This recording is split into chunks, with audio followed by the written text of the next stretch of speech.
Still here. Still here. Good. How's Nice. family? Family's doing well. Family's doing Good. real well. Yep. Good. We're social distancing from here, but I hear you. I hear you. good to Well, see good to see you. Welcome aboard. you too. Thanks, Ed.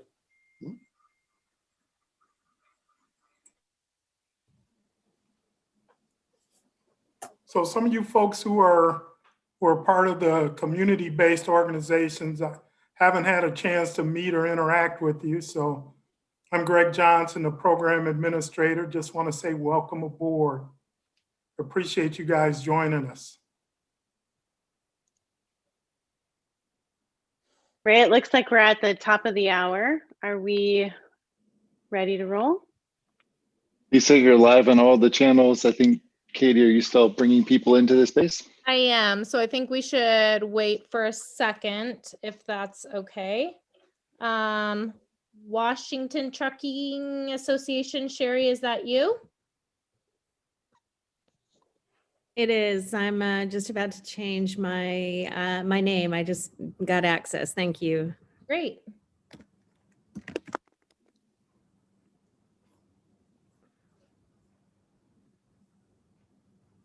Okay.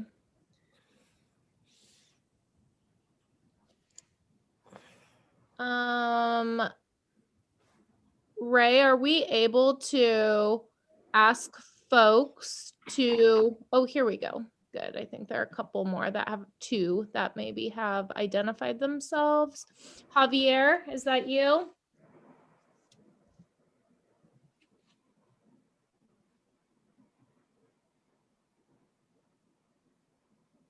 Javier? There I am. How you Great. doing? This, Good. I guess I wasn't added fully to the meeting. Oh, you are now. You are now. Okay. Okay. Hey Javier, this is Sam. Hey Sam, how you doing? Long time. Oh my gosh, years. If there's anyone else that's joined that is part of the committee that I'm not recognizing from how your name is presenting, if you could. Oh, good. We have two more here. This is Jana Jarvis. I'm on there. It says J Jarvis. So perfect. Okay, thank you. Great. I think we can go ahead and get started, Lisa. And again, if someone's part of this that needs to be promoted as a panelist because you're on the committee, please just raise your hand and I'll keep an eye out. Thanks so much for your patience. We'll get smoother as we get more used to this process. Well, good afternoon. My name is Lisa Keohokalole Schauer, and I have the privilege of being one of the co-facilitators for the Community Advisory Group. I live in Washington and grew up in Oregon. So I see the connection on this bi-state program being one that feels like we're part of representing our both sides of the river, our communities and our families, and really, really excited to be part of this with each of you. We have some logistics that we want to go through, and on behalf of the program leadership, we're excited to be able to bring each of you together. You each represent an important stakeholder perspective, and your voice is critically important as we launch our program. And we hope that even though we're in a Zoom environment, that we'll be able to create some really good dialogue and some great conversations as we ask you to provide input on meaningful areas within the development of this program. So we want to make sure that everyone is aware that we have closed caption in English and in Spanish. The controls are at the bottom of your screen. If you need closed caption, there should be a bar where you can click on the words closed caption. You can see it in this next slide here. Next slide. Webinar participation tips. So we really appreciate you spending the time with us. We know that as community members and volunteers that you may not be able to join the full meeting. We may have some folks that join us a little bit later. And it's really helpful for you to keep your video on so that we can continue to make sure that we have the opportunity to engage directly with you. We'd also like for you to keep your audio on mute if possible. Sometimes there's background noise that we don't anticipate that we can hear and can be distracting. We also want to be able to utilize when you do unmute as an opportunity for us to pay close attention to make sure that we allow for space in the conversation to hear your voice. I am delighted to be here with my co-facilitator, Johnell Bell. And so between the two of us, we hope to make sure that if you have interest in sharing your perspective, that there is enough room for your voice in this conversation. So these are some tips that we think will be important for us to help facilitate the conversation. If you have technical difficulties, I want to make sure that everybody has that number written down. Ray is available to help. We do know that occasionally there's some things that can occur where you get dropped off, you need to be brought back in. And so that would be the number that you can certainly call or text during our meeting today. Next slide. So in addition to bringing our group together and kicking off this community advisory group, we do have the public that has the ability to watch and to provide input. And so we want to make sure that we're clear about how those instructions for providing input from the public are spelled out. And so we will provide an opportunity for brief public comment later in the meeting. And if for some reason we are unable to get to everyone that might have a comment, we really encourage you to email your comments, and the email address is here. We'd love it if you put CAG public comment on the subject line so that we can make sure that those that are on the community advisory group have the opportunity to read your feedback and to hear your input. Next slide. So our agenda for today includes a welcome. We think it's important that we have the opportunity to share a little bit with you in terms of where we are with the program, an opportunity to hear from each of you in a bit of introductions. And we want to begin the process of putting together our agreement and how we'll work together. We call it a charter. We also call it a team commitment. These meeting agreements are really critical for us to make sure that we have a shared understanding of how to ensure that we're communicating to listen to one another, and we're providing enough space to ensure that the respect that is so critically important to any opportunity to work together is something that we value as a group and that we're clear about. We're going to talk a little bit about what buckets of work the community advisory group will be involved in looking at providing input and helping to influence the program. And then, like I said, we'll have some time for some public comment, and then we'll do a wrap up. What we are hoping to achieve today is to really start this conversation about where are we at as a program team, and the role of the community advisory group and what to expect as we get started. We know that we've asked a lot of you as volunteers and that we're asking for you to jump in and get started very, very quickly. Many of these first few months include more than one meeting a month. And really that is because we believe that there's so much information that we want to help you to understand in terms of where we are, some historical context, but then also make sure that you have enough background information to provide meaningful input. So for today, we're just starting that process, and we're continuing that in our orientation on Saturday from 10 to 3. We really want to create this foundation of shared meeting agreements and operating norms. We want to be able to provide you with a little more insight about the program, your role, and then begin to talk about what can seem pretty technical, which is purpose and need and vision and values.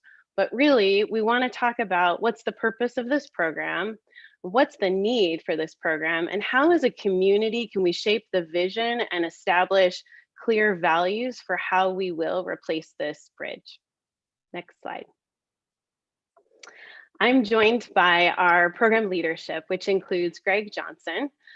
Greg hails from Michigan, and we're delighted that he joined the team in the summer last year. Greg is a licensed professional engineer with a bachelor's of science in civil engineering, and he has a master's in public administration as well. Greg is a representative of both WashDOT and ODOT. And I will just say, in the little time that I have had the opportunity to work with Greg, he's the type of leader that you want to follow. And we're really excited to have him part of not only this program, but actively involved in the work of the community advisory group.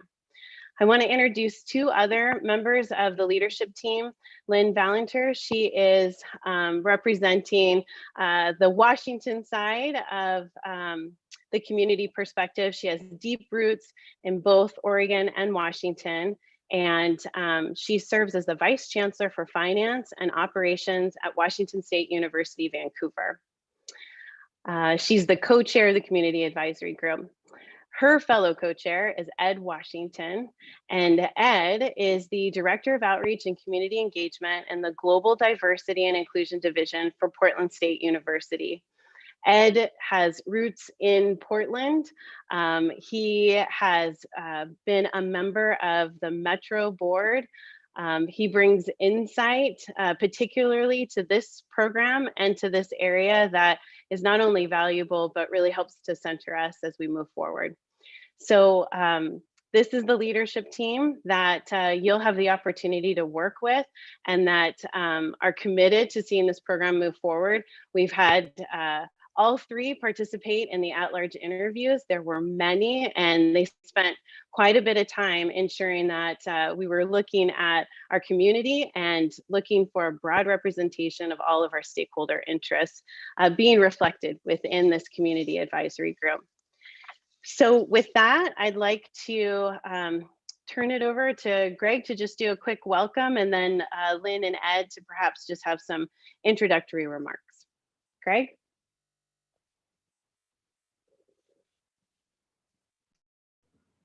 I have to unmute myself. So thank you, Lisa. This is a momentous day in the program. As I tell folks, we are shifting from first gear into second gear. We're shifting into a very public phase of the Interstate Bridge Replacement Program.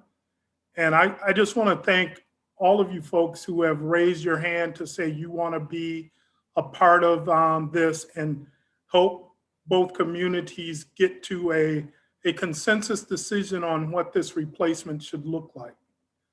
One of the things that I tell all our groups is that we have already decided whether we are going to build a replacement bridge. So that is not the question that is on the table. The question that is on the table is how. And the how is just as important as whether we're going to do this. So how are we going to do this? So these advisory groups are going to help us drive towards that decision-making process.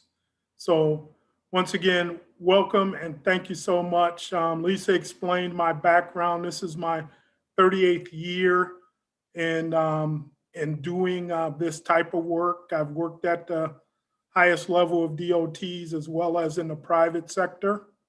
And this is my passion. So you're gonna hear me being passionate about this program. So once again, thank you for raising your hand and being a part of this.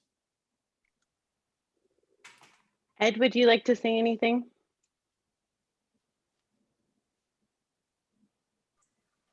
Yes, Ed Washington. Just want to welcome all of you aboard. And it's so good to see your faces again.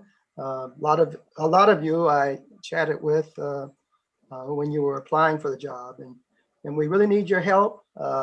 This is a big job.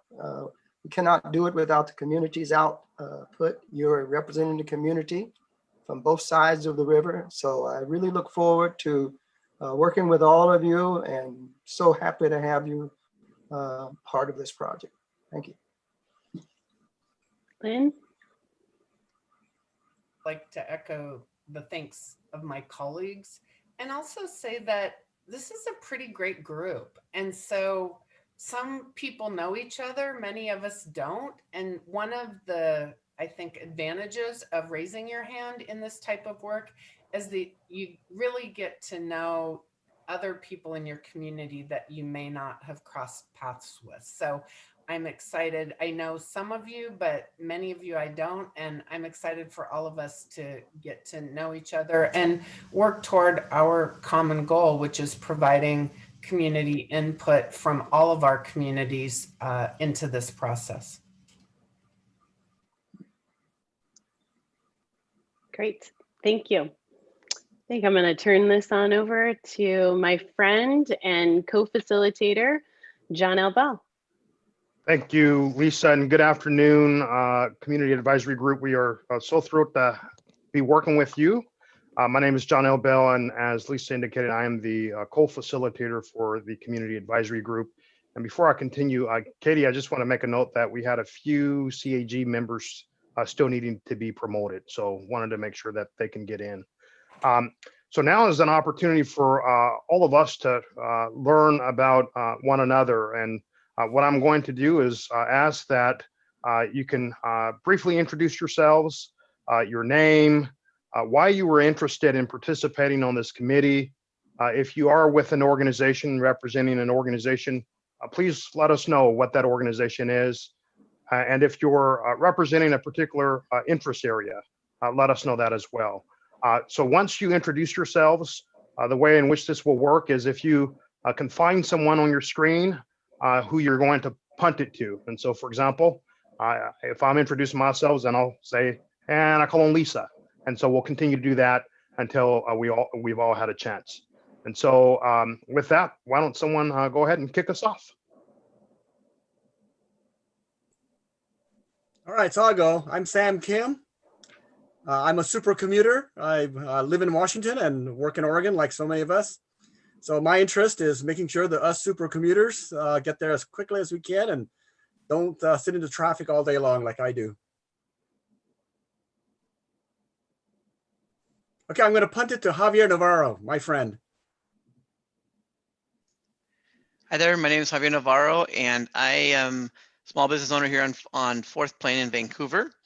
I do represent LULAC, League of United Latino American Citizens. I'm also on the board with 4th Plain Forward, a business association.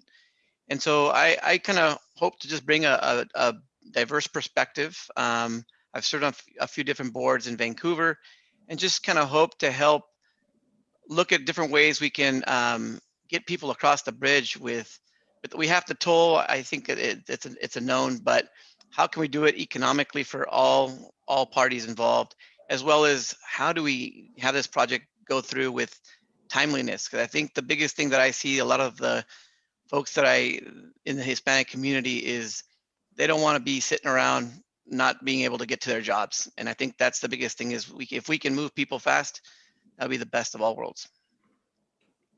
And I'll punt it to Mitchell.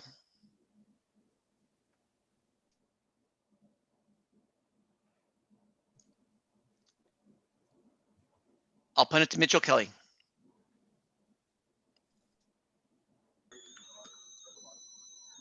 Oh, is that Michael Kelly? Yes, Michael Kelly. Sorry about that. No worries.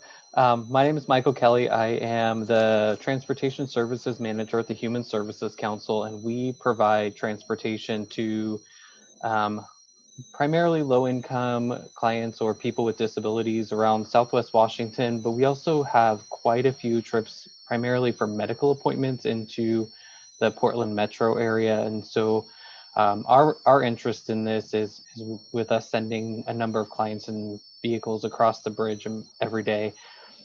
Trying to get people there quicker and back quicker will really allow us to maximize the number of people we can serve on a daily basis. And I will send it to Ashton. Thank you, Michael. Afternoon, everybody. It's good to see you all. I know a few of you, Johnell and some others.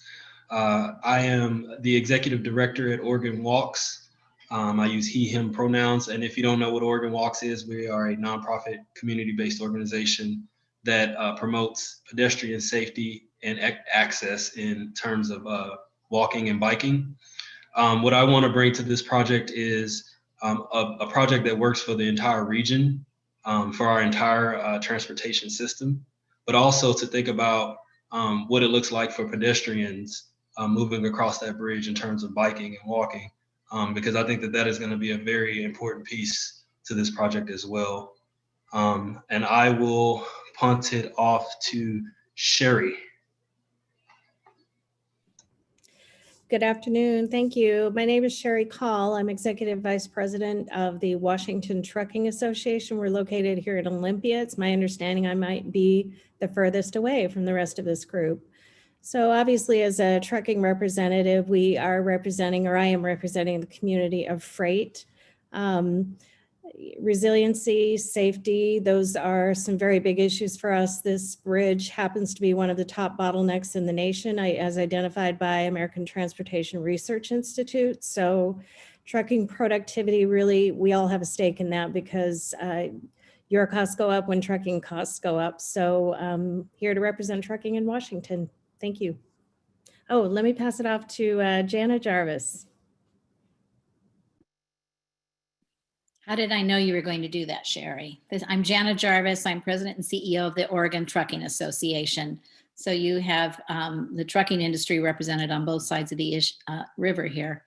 And as Sherry mentioned, the I-5 bridge has been identified in the top 20 top bottlenecks in the nation. That, in conjunction with the congestion at Rose Quarter, makes the commute for those of you from Washington into Portland, you're well aware of how difficult that commute is.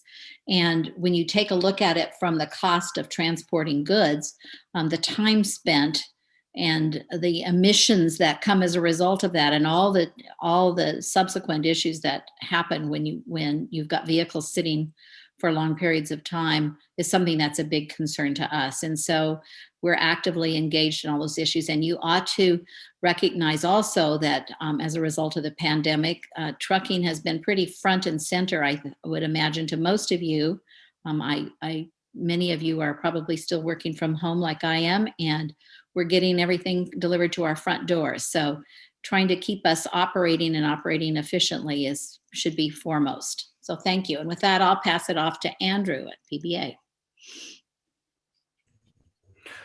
Thank you so much, Jenna, and good afternoon, everyone. My name's Andrew Hone, and I am the president and CEO of the Portland Business Alliance, which is the regional chamber of commerce for the Portland metro region, which we loosely define as the 7 counties that make up our metropolitan statistical area. Of course, highly concentrated in the Portland region, but we do have members on both sides of this bridge, and really humbled to be part of this group, and grateful that all of you have chosen to serve.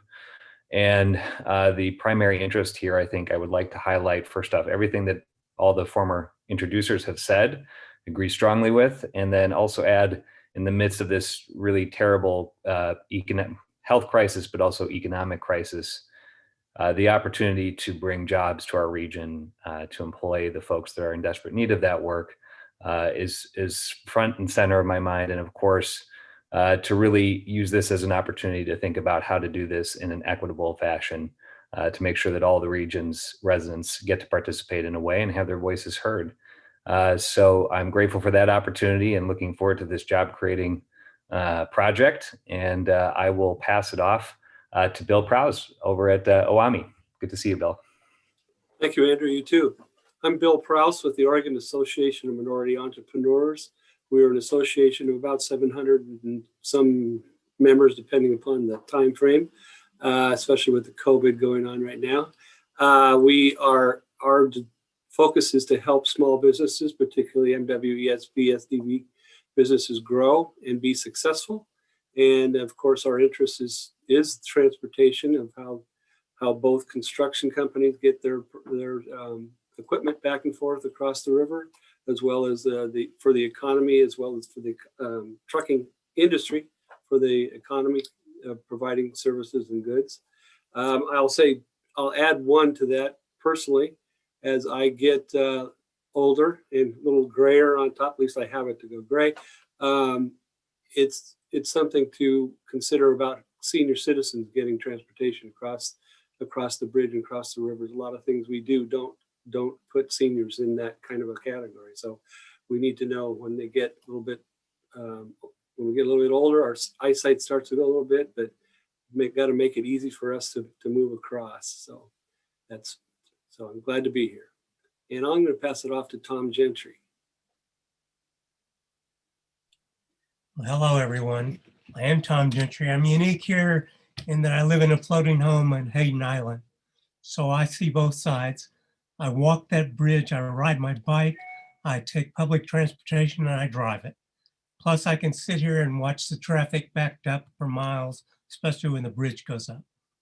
My interest in it is I've only lived here 3 years. I've lived around the world, was in the military, and I see it as an opportunity to bring a lot of things together. I've heard the stories about what happened to the ports here.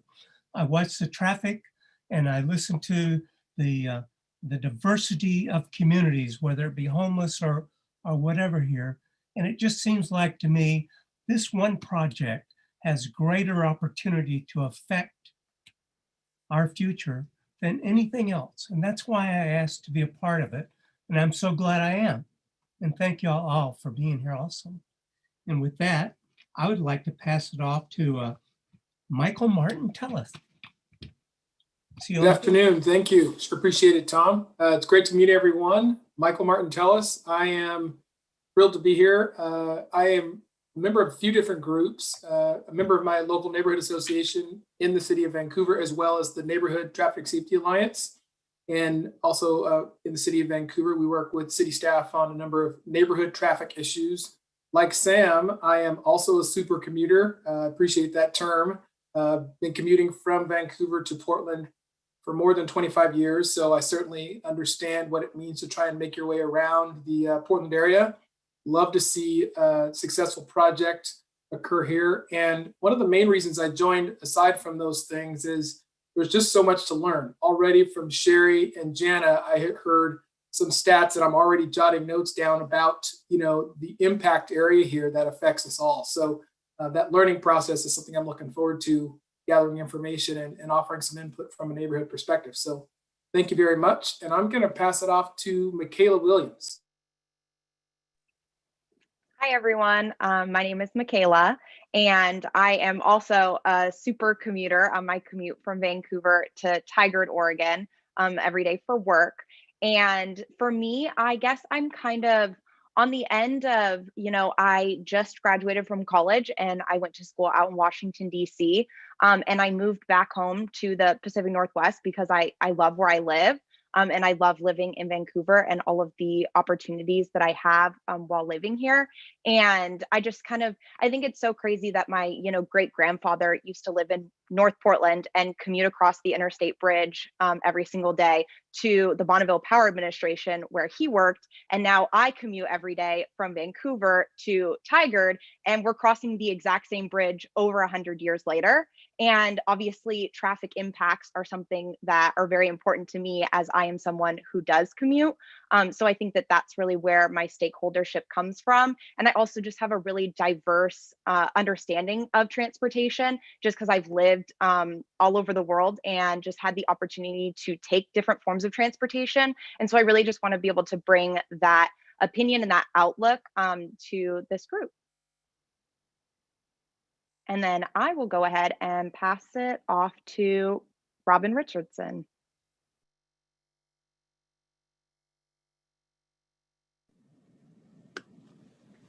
Good afternoon. I'm Robin Richardson. I live in Vancouver.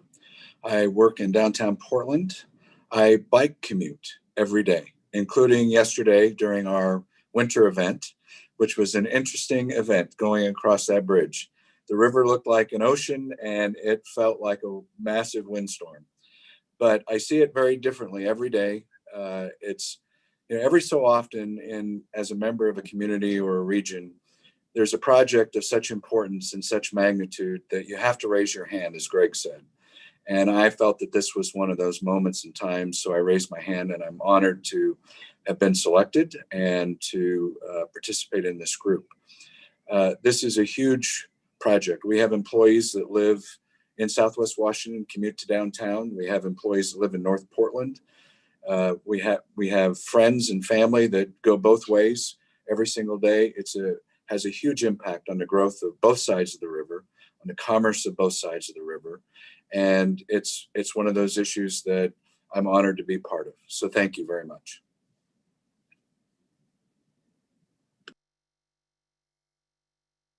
I'll turn it over to Dina.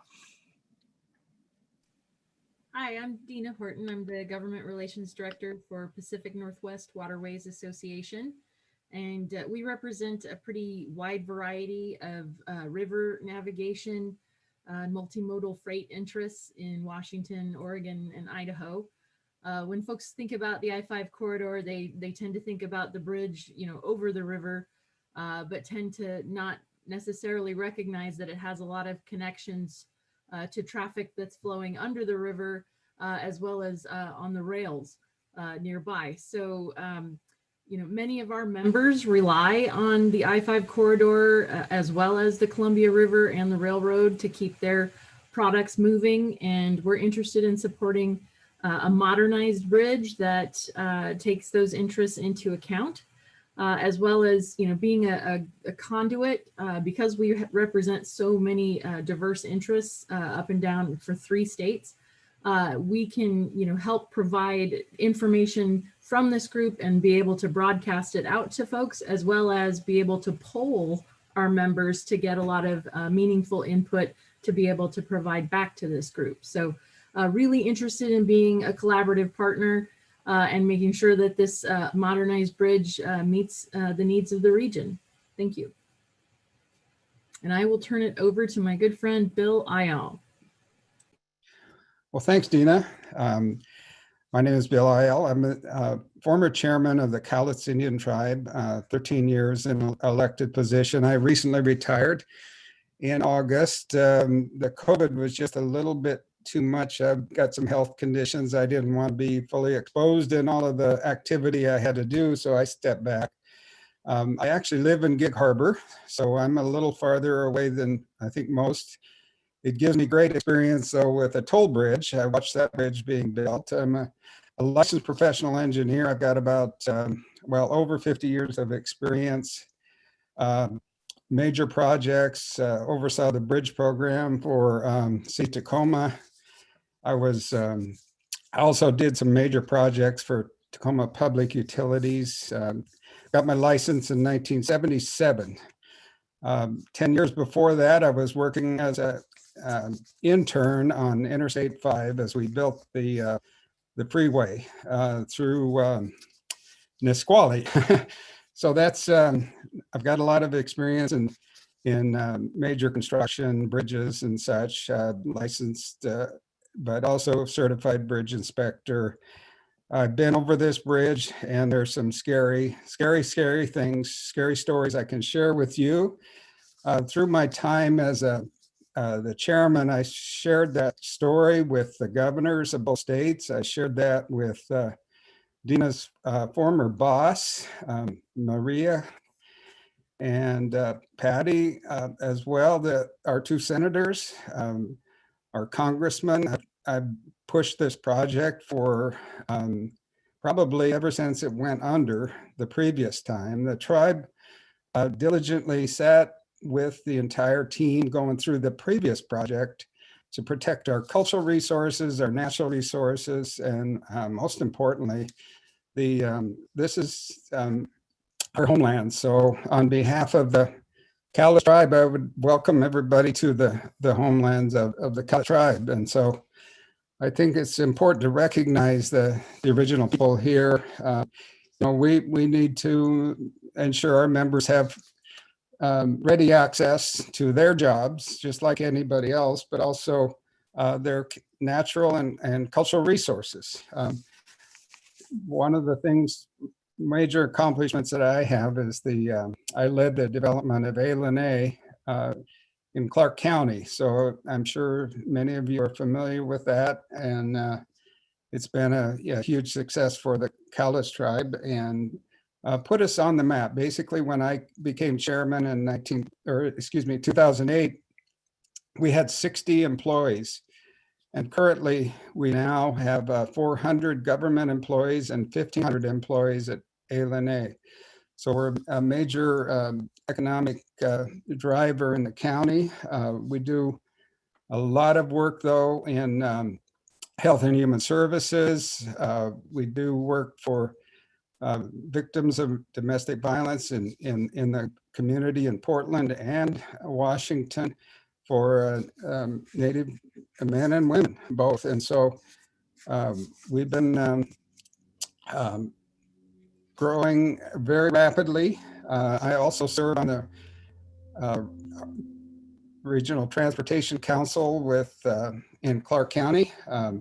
Even though I'm retired, this is part of my passion is transportation but also protecting our interests. The bridge design, every little bit of it that might engage our cultural resources or national resources is my target basically, but I also want to protect the access for our membership, and I mentioned I live in Gig Harbor, so I pass over a toll bridge almost every day.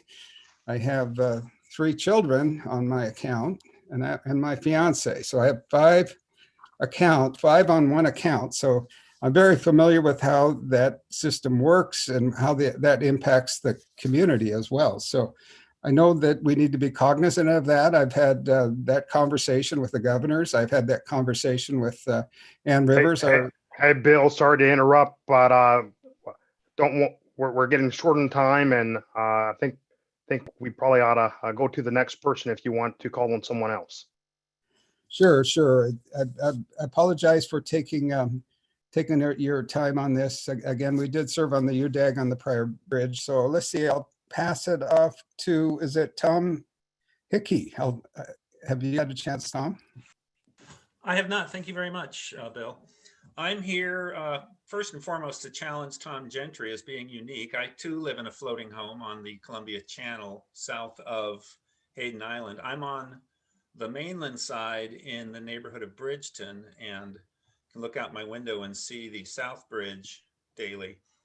I am the chair of the Bridgeton Neighborhood Association, and as such, I represent Bridgeton at the North Portland Chairs Committee and have been nominated by that committee to represent all of North Portland in terms of neighborhood interests. So my primary goal is to make sure, I very much support this bridge, but my primary goal is to make sure that the net benefit to the local neighborhoods, or so that the net effect on the neighborhoods is a net benefit, because there's plenty of opportunity to do substantial damage to livability to the local communities, and I want to protect against that happening. So that's me, and I will, let's see, I believe Michelle Brewer has not spoken. Great, thank you. So I'm Michelle Brewer. I am the VP of HR with ZoomInfo. We are a large employer based in downtown Vancouver. And I was asked by the CREDC to join this group. I'm very happy to be here. And that being said, I'm here because I want to provide a voice for large businesses on the Vancouver side with employees crossing over that bridge every day and their families. We want it to be safe and reliable. Let's see, Diana. Hello, good afternoon. Thanks. Diana Nunez, she, her, ella. I am the Executive Director of Oregon Environmental Council. This project has enormous impacts on the communities that are directly around it, our region, our state. And so for me, I want to make sure that we get this project right.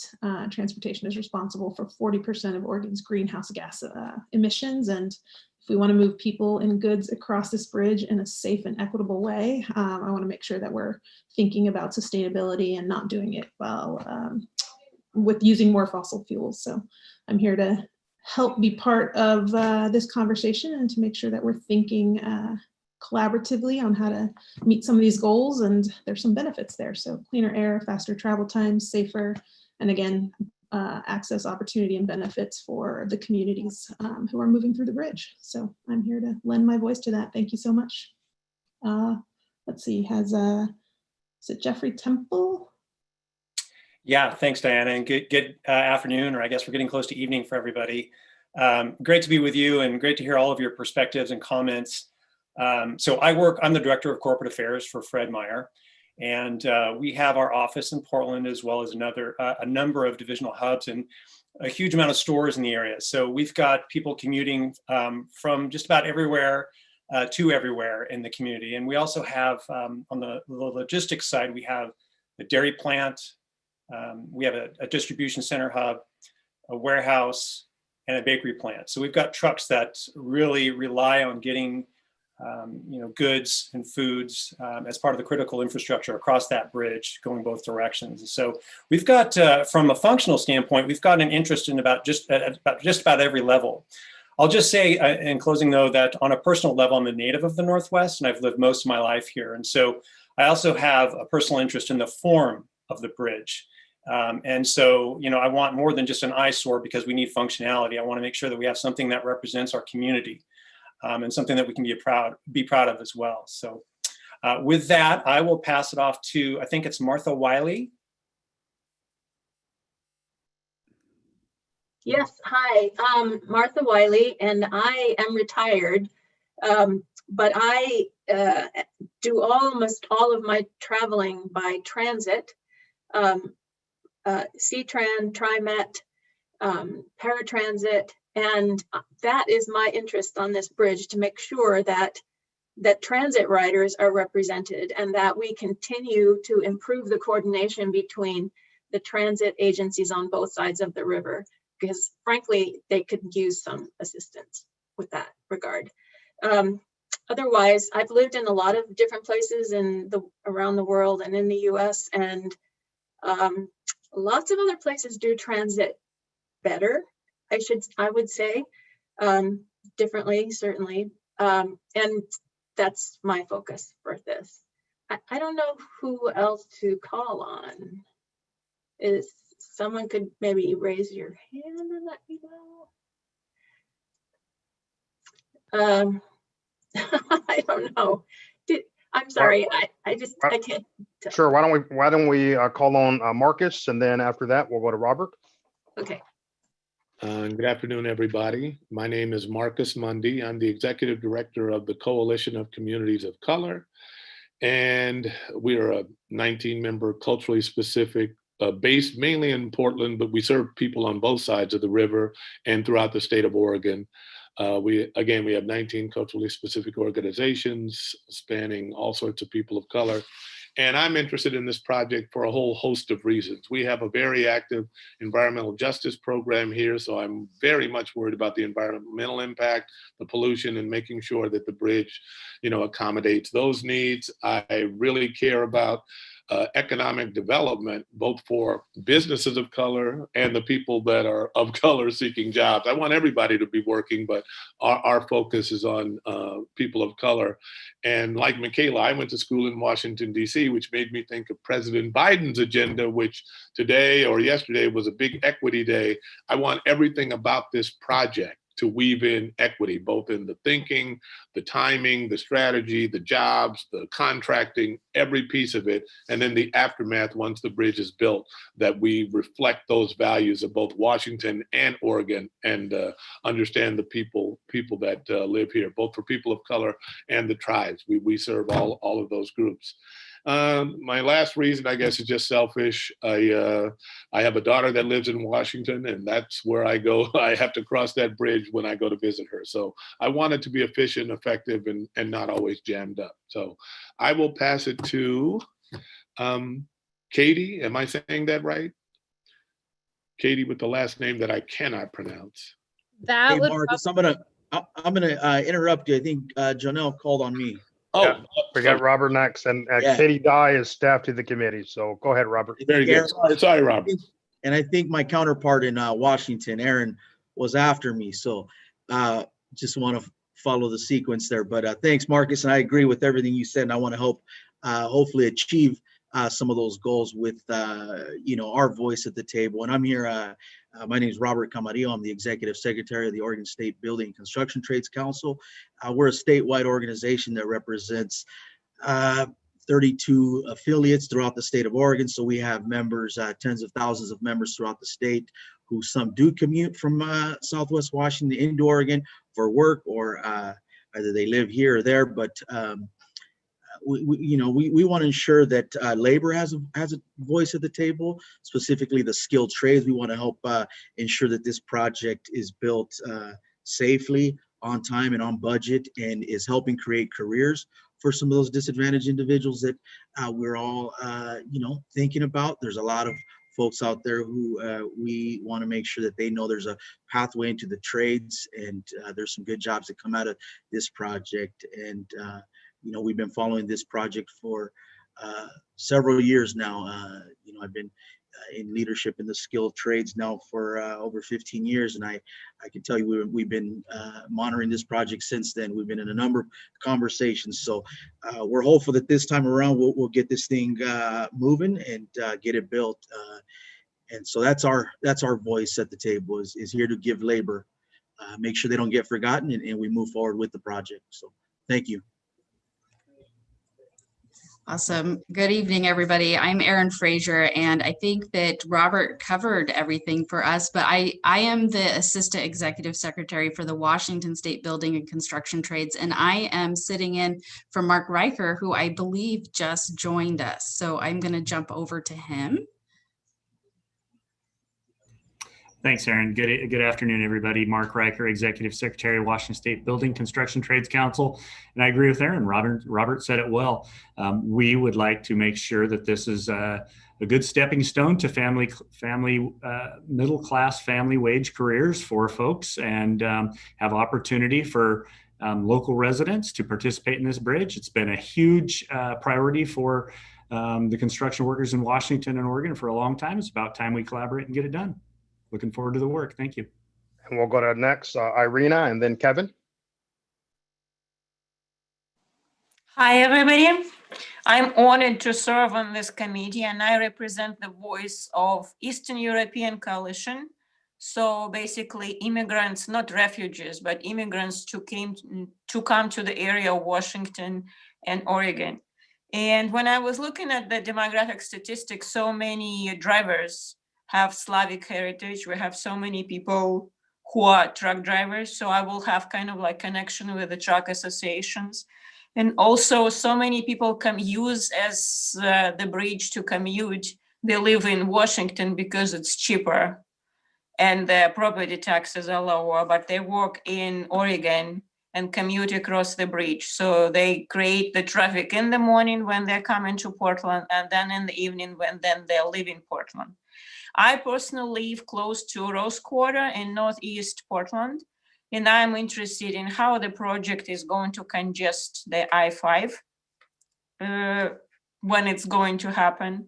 And another thing, I also represent the interests of the Portland Harbor Coalition, or Portland Harbor Community Coalition. And we look at the Superfund, how the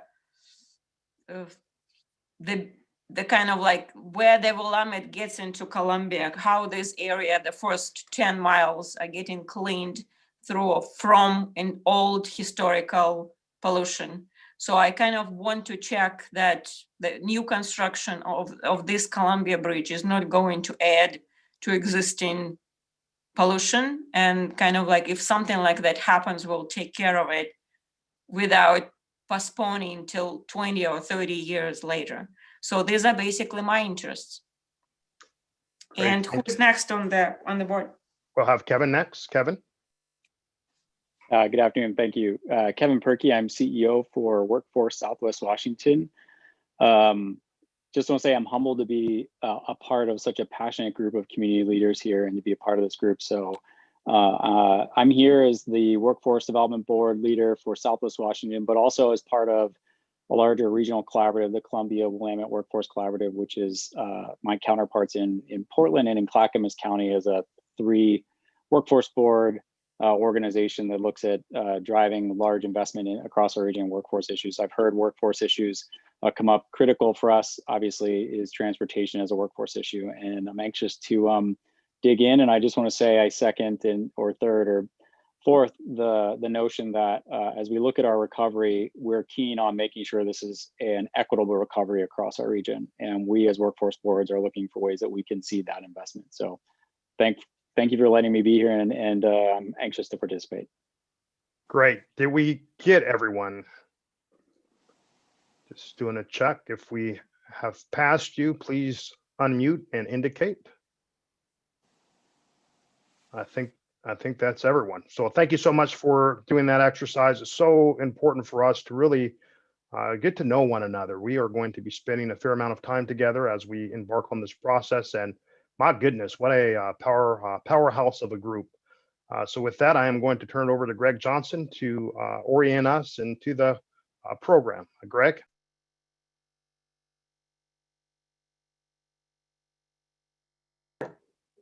Greg, I think you might be muted. Yeah. So are we doing the slideshow? Or We am are. I just thrilling everyone with my verbal acumen? Yeah, we're going to walk you through the slides. If Katie or whomever, if you could start that slideshow, that'd be great. Well, while we're getting that pulled up, I want to thank everybody once again. I am just so tremendously impressed with everyone who is around the table and the passion and the reasoning you bring for being here. So we're going to have fun. We're going to make some tough decisions, but we're going to do it in a respectful way. And hopefully everyone will walk away from this feeling that they are a part of what this replacement bridge will look like. So if we have the slideshow ready.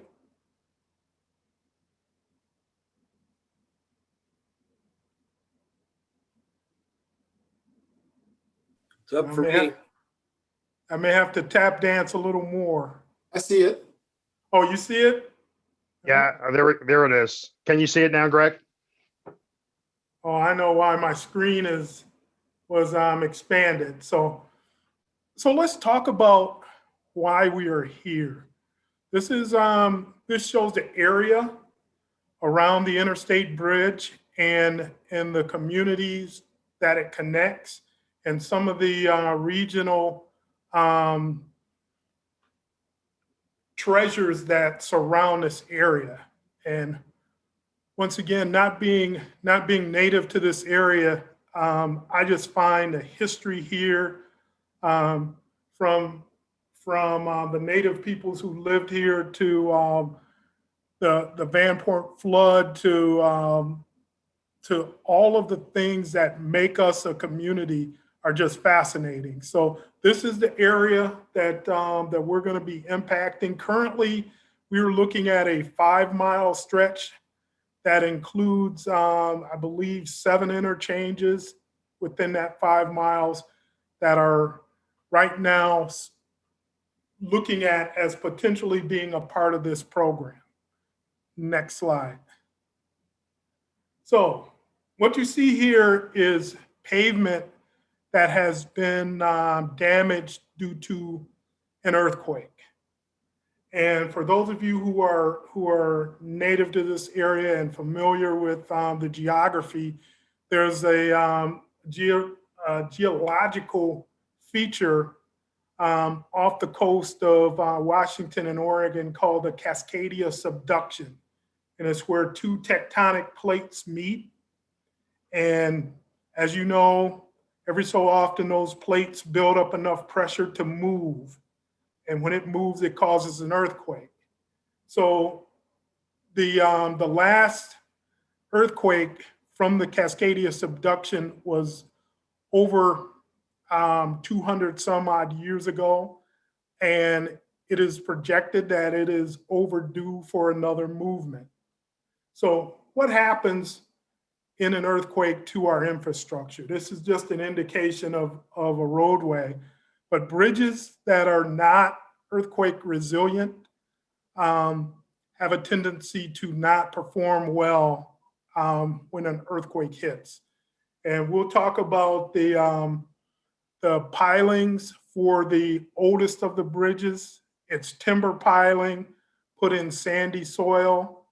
And the best of our experts tell us that if a large enough earthquake hits, that it may disable the use of the I-5 bridge going into the future. So this is something that, once again, it not only affects motor vehicle traffic and people who walk and ride bikes across the bridge, but it affects river traffic as well. because if that bridge is damaged significantly, there's no way to raise the section to let ships come through. So this is an important issue that has to be addressed, and that's one that we're going to talk about. So next slide. So transit, and I heard a number of folks who are interested in how transit moves between Portland and Vancouver.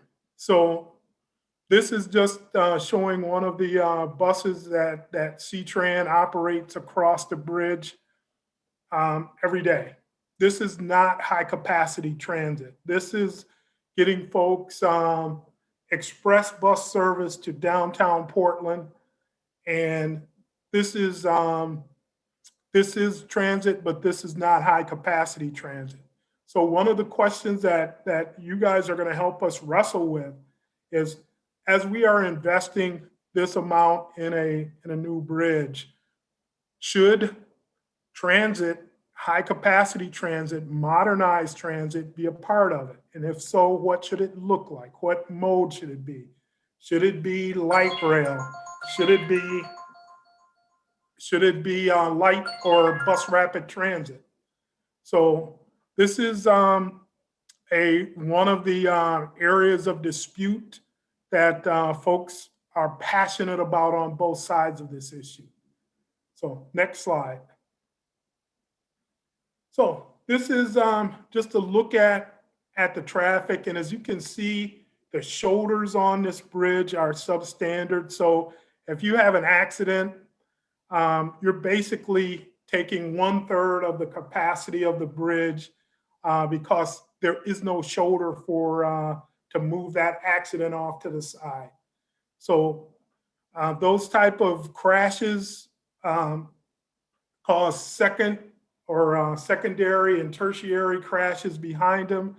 And they are one of the major drivers for the safety issue on this bridge. And as you can see, this bridge is painted, we used to call this in the business highway green. And folks who are not in the business call it puke green. So it's not a pretty bridge. And someone stated earlier, we want something that the area can take pride in. And we're going to ask you to look at numerous aesthetic choices for this bridge and help drive that issue as well.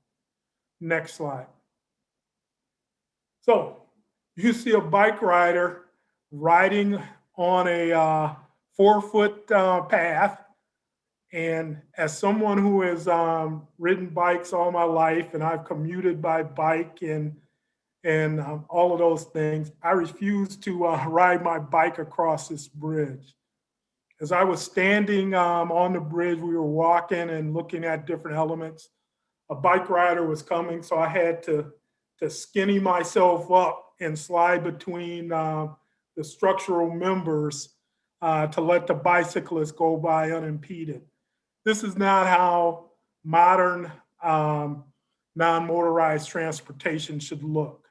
So that's one of the issues we're going to tackle. What does a modern bicycle or walking or rolling facility look like going across this river? So next slide. This is a picture from when we were working just this past fall on the trunnions for the existing bridge. And for those of you who don't know, the trunnions are the big metal wheels that help lift the lift span of this bridge. So we had to shift traffic over to one bridge while we worked on that other. And these type of incidences, it caused, we did a great job of advertising and letting folks know, but it caused tremendous backups and, once again, safety issues as we were working to fix a long-standing problem on the bridge. One of the things that you're going to hear from folks, they say, you shouldn't be working on this bridge. It's lasted this long, it'll do fine. But one thing that folks should know, there's millions of dollars spent every year just on operating this bridge. And there's also a deck replacement that is coming due on these bridges, as well as a painting job. And folks think, well, painting the bridge, how much could that be? You're talking $70 million just to paint this bridge. That does nothing else except repair some of the steel and apply a modern 3-coat system of paint on this bridge. So once again, doing nothing doesn't mean it costs nothing. Next slide. So this is something that we're going to dive in very deeply on Saturday as we talk about where we've been, what the Columbia River Crossing program did. And there's a lot of folks who are negative about it. And as a person who's a professional and been around a lot of different complex studies, the Columbia River Crossing left us a great legacy to learn from and things that we won't have to repeat. There was a lot of dollars spent during the Columbia River Crossing phase that we will be using. We're not going to duplicate things just because it's a different thing. We will be updating traffic and all of those things that have changed, but there's things that haven't changed, such as the soil conditions. So we did extensive soil investigations in the prior planning efforts. So right now we are in the environmental phase, the preliminary engineering phase, to where we're trying to involve the community to help us drive decision-making. And that first part of it, purpose and need, vision and values, is the bedrock of every decision that is made. After that, we'll go back to say, okay, does this align with purpose and need and vision and values that the community has set? And the other factor that that was spoken to in some of the introductions is equity.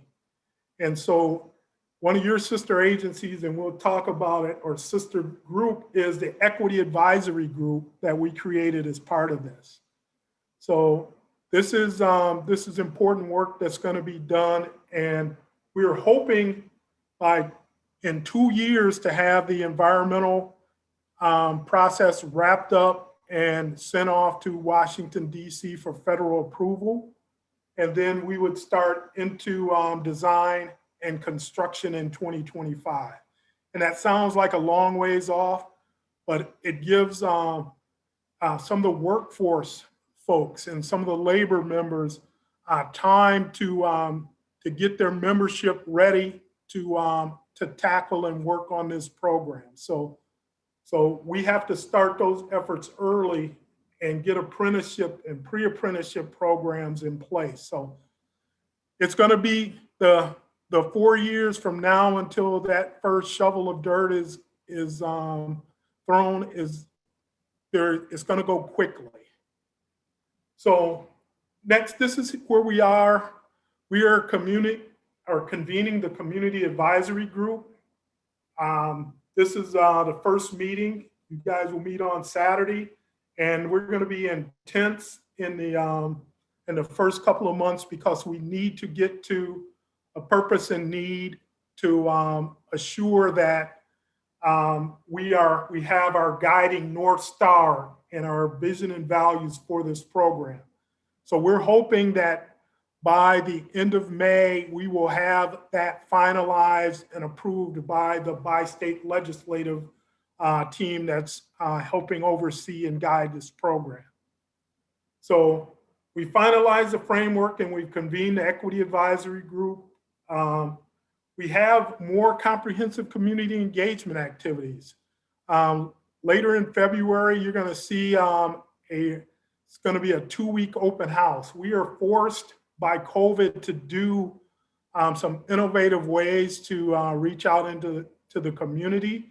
And we're going to need you guys' help in telling us how we can be more effective in reaching into all corners, into every community that's impacted by this bridge.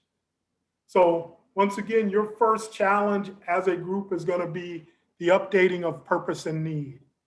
And once again, the last study had purpose and need established, and we reached what's called a federal record of decision, which is a key element for any large project that involves the public.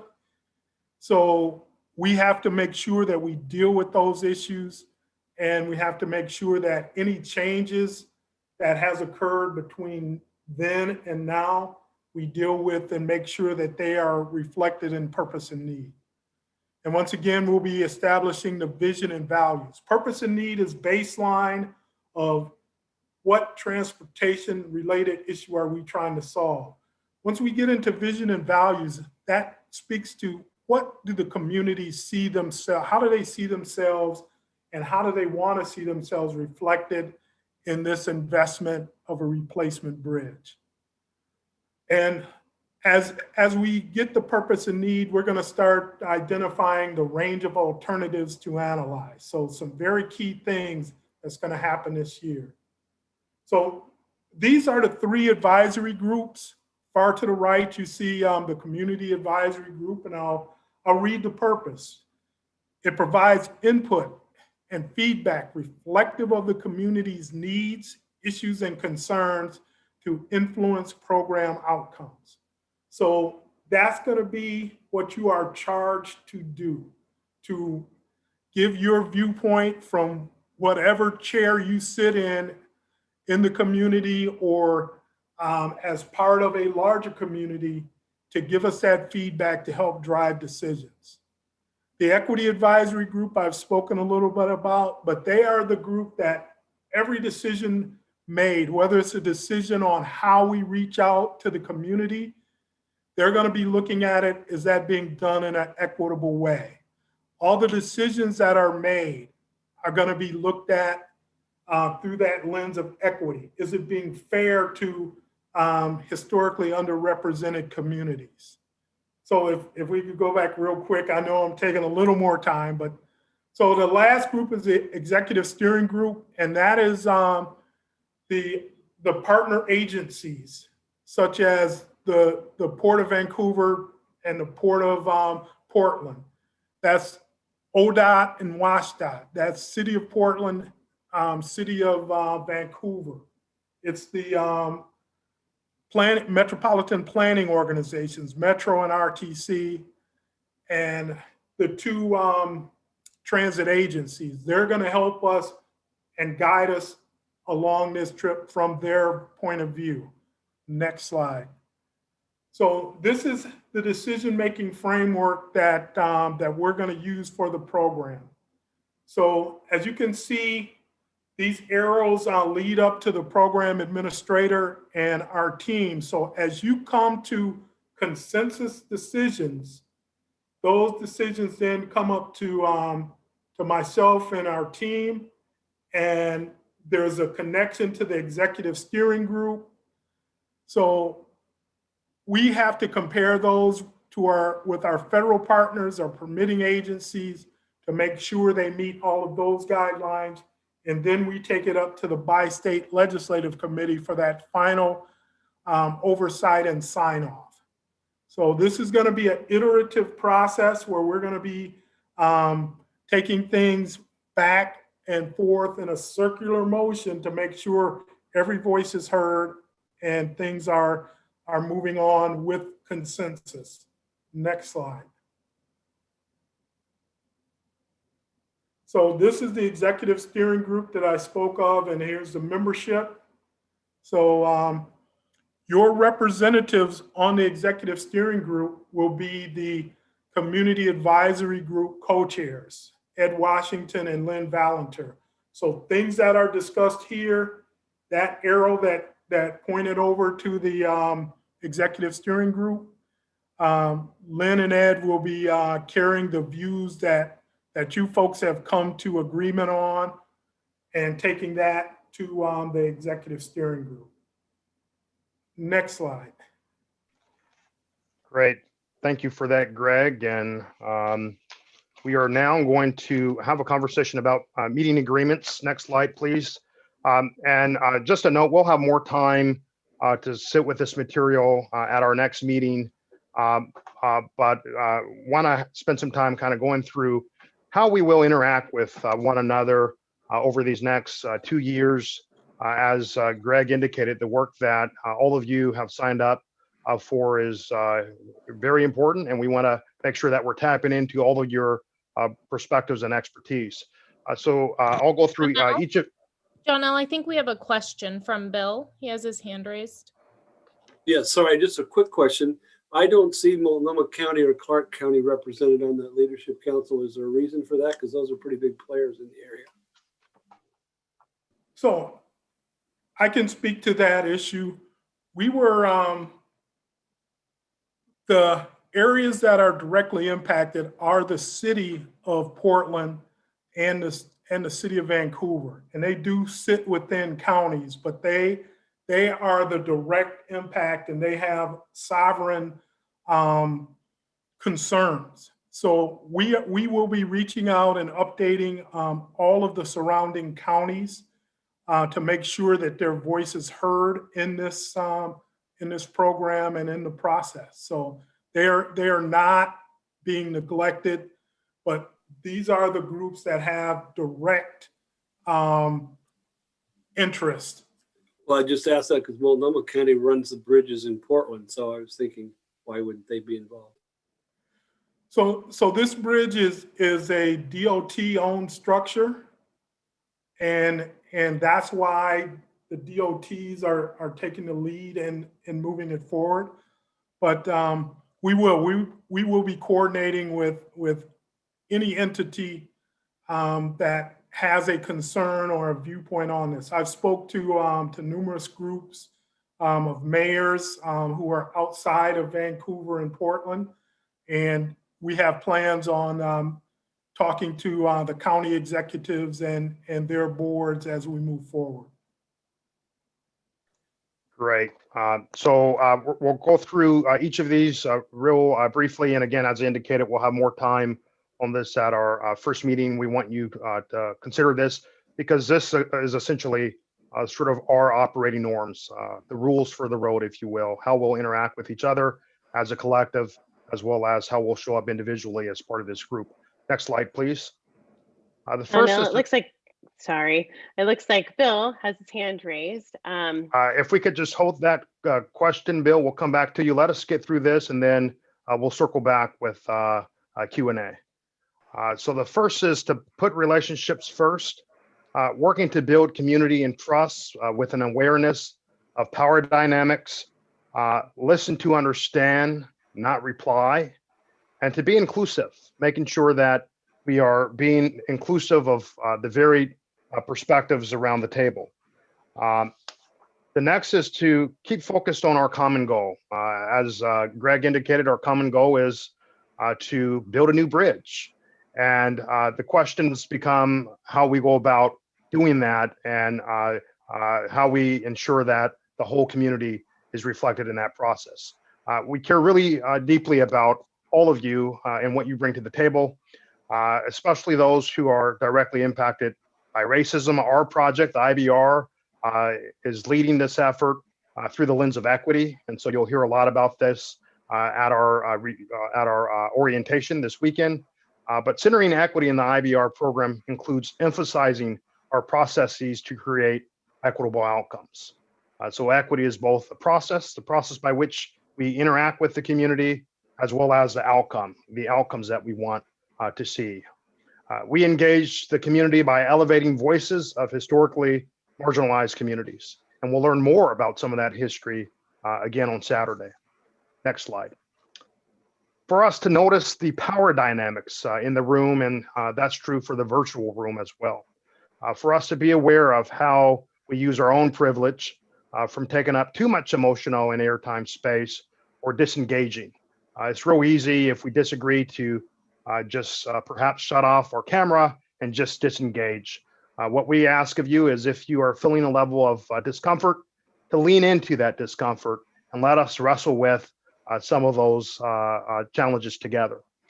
We want to see you, so if you're comfortable, please keep your video on. If your question or comment has already been made, please just be mindful, unless it's critically important, no need to repeat it, and be present and engaged. Again, you are in this seat because you bring expertise as well as both lived as well as professional experience. So we want to have the benefit of that. For us to create space for multiple truths and norms, we all have our own lived experience, and my way doesn't mean it's the right way. It means that it's a different way for us to speak our truths and seek understanding of truths that differ from my own or your own, with awareness of power dynamics, and for us to listen for understanding and different perspective. Again, part of the growth is for us to lean into perspectives that might be different than our own. Next slide. For us to be kind and brave, and I would add for us to have fun along the way, remembering that relationships first. I look forward to building relationships with all of you individually, as well as looking forward to seeing the relationships that emerge within this group.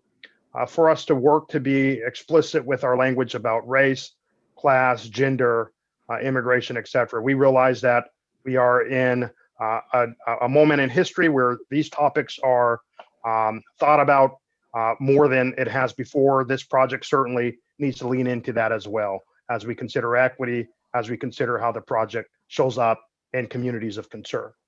For us to be clear in our language, for us to be curious. We don't know the answers. It's okay for us to ask questions before making assumptions.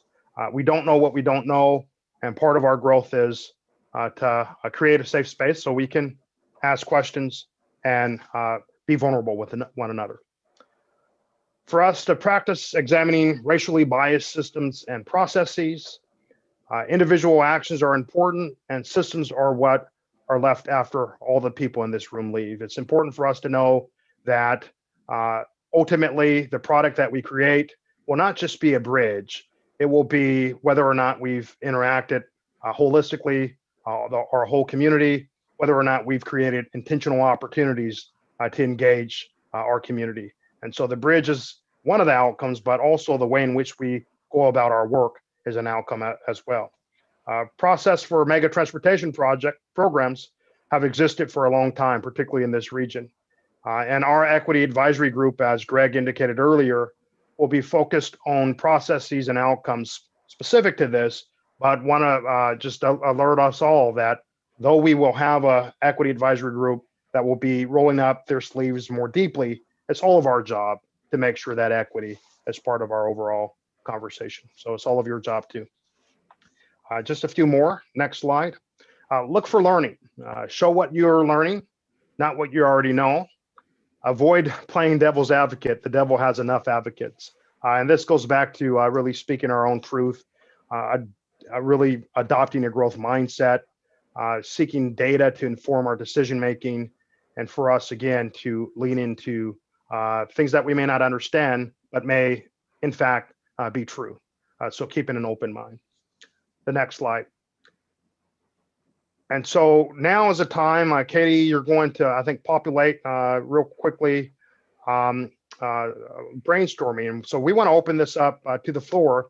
As we think about some of these operating norms, a few prompts, and I'll just give you a second to ponder this before we open it up. The first is, what is missing from this list of meeting agreements? And then next, and we will decide this at our next meeting, is can we come to an agreement that these operating norms are shared and will be the way in which we work? And so what is missing from this list of meeting agreements?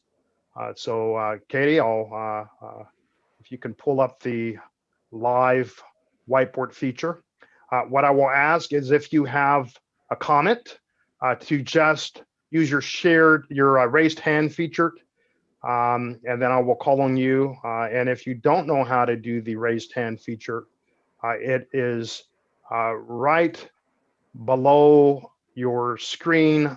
If you click panelists, it's on the right hand side underneath panelists, and you'll see raised hand. So the first is Tom. Tom? We'll do Tom and then we'll do Michael. Perhaps I've missed it, but I think it would be helpful to determine what's missing if we had a copy of the slides that you just did. That and the slides on next steps, the decision-making framework, and then how do we fit in with the EAG? If that could be explained Saturday, that would be helpful. But it would be nice to have those other slides so we could refer to them. Thank you. Great. Well, I believe those were sent out. Katie, were those sent out? Yes. Oh, Well, I've gone through the entire book and I didn't find that. We'll make sure we yeah. send you a copy again now. Michael?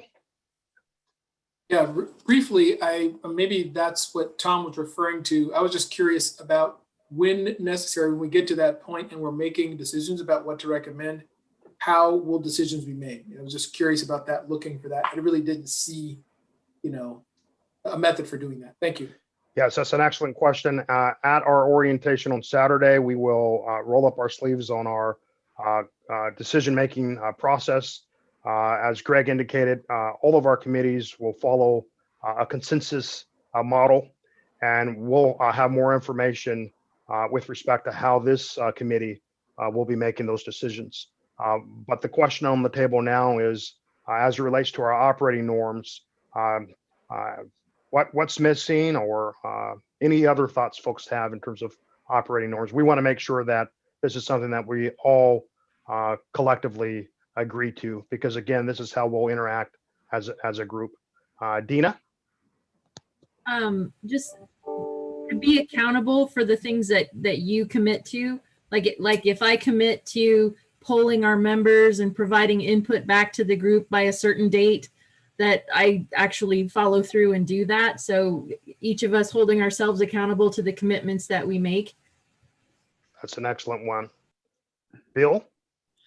Yes, I wanted to remind everyone there's another sovereign in the area, and that is the Cowlitz Indian Tribe in Southwest Washington. And so I think that's an important stop, Greg, for you and your team to make. I think we'd invite you up to our headquarters office in Longview there, or we could meet at A as well.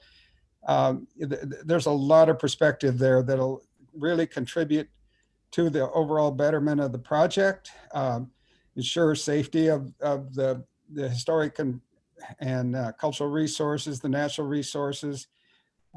We did that with the previous project, CRC. We were there every meeting. I mean, it was a lot of huge effort. We made a lot of effort to make sure that everything was protected there. So again, it's another sovereign, and I just want to make sure that we hit that one.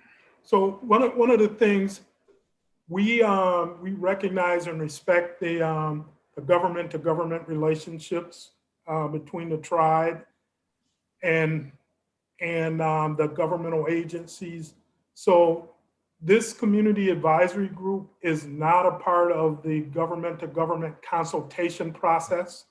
So because the Cowlitz and the Grand Ronde are in this area intensely with owned land and owned facilities, and as you spoke earlier, they are employers of numerous people. That's why we wanted representation on the community advisory group. But the government-to-government conversations, those will happen in a different sphere. So. Well, and also I want to assure you that I personally have been committed to this project, to restoring it to the front and center. Every opportunity I've had in my career as chairman, I've put this project in the forefront with our delegation wherever I could, state legislature, but also help getting our Clark County community back on task to make sure it happens. This is our last best chance to do this job, and we got to do it right. Understood. Thank you. Great. And we have Robin. Yeah, I think especially for those of us that are at-large representatives, that making sure we reflect the viewpoints of our community, whether we agree with them personally or not, I think that's going to be very important in this process. Yeah, that's critically important. We're going to be relying on all of you to ensure that we have a two-way a conversation with the constituents and stakeholders that you represent as well. And so making sure that that conduit is there is important. Any other thoughts from anyone before we move on to our next topic? Again, we'll be coming back to this at our next meeting. I see Diana, and then Bill, we'll go to you again. Diana? Sorry, go ahead, Diana. Yeah, thank you. I'm not sure if it's a part of the operating agreements, but just the ability to ask for additional information and knowledge, maybe level setting as terms and things come up. I don't know if that's where we stick that, but maybe asking for briefings or information, additional information to make good decisions or good conversation and discussion would be something I would like to see somehow. Absolutely. Being able to show up prepared and seeking additional information is an excellent addition. Bill? Well, before we leave Diana's point, I do want to, the team is so familiar with this program. Sometimes we may throw out acronyms or use language. Please call us on that. And to make sure that there's understanding, and don't feel bad about calling us on when we get into the techno speak, to bring it back up to the level for everyone to hear and understand. Yeah, that's an excellent point, and that's going to be particularly important as we have you review some of our community engagement strategies, making sure that we are explaining things in ways that is both understood and meaningful to the community. So that's a really good point. Bill? Oh, I just wanted to add mutual respect as an important element for all perspective. Great, absolutely, mutual respect. Other thoughts, comments? Just looking at the, and if you were unable to do the raised hand, feel free to just unmute yourself and I will accept those comments now as well. Okay, well, thank you so much for that. And with that, we are going to next go to Chris. So we're actually Lisa and then Chris. Well, we know that we are moving this group through a lot of kind of introductory information, and we're getting some really good feedback that we'll incorporate into the meeting agreements. I will say that we did try to kind of start to put together a bit of a glossary of terms.